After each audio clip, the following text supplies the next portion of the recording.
I'm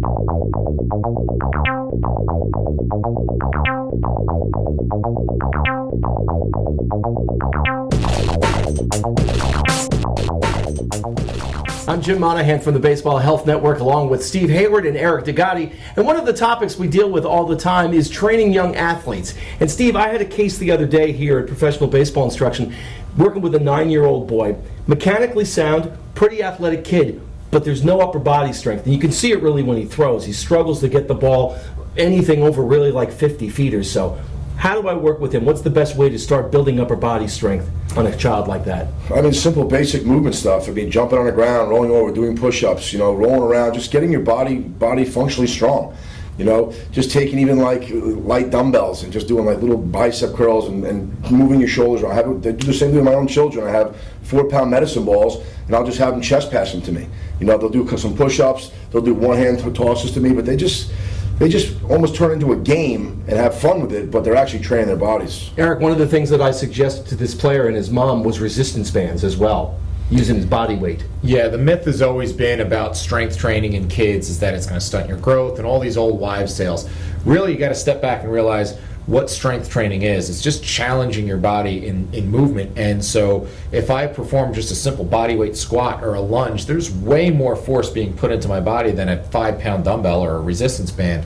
So it's all really relative to what the challenge is. And so you can get strength training with no additional weight whatsoever, but it's really that motor control that Steve talked about, and being able to own movement is really the biggest issue.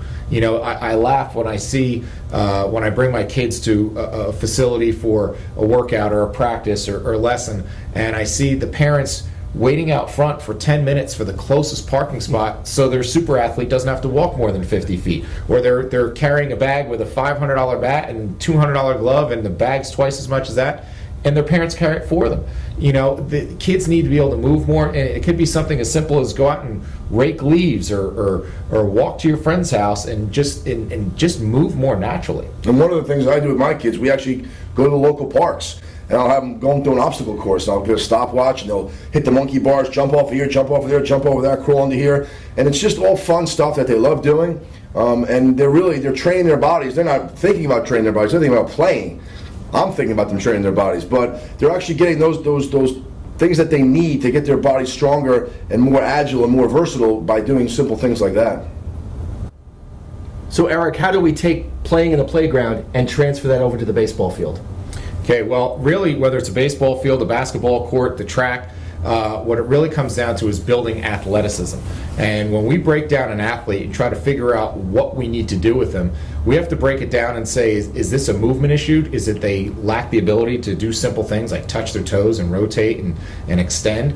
Is it a performance issue? Is it that, like the athlete you talked about, is this just a lack of strength? They have all the fundamental skill and they move well, they just aren't strong enough. Or do they lack skill, and that's where they really need baseball drills? If we're not objective about it, all we keep doing is throwing a this for that approach at it and keep buying new gimmicks and new tricks and toys and drills when we're not addressing what the core of the issue is.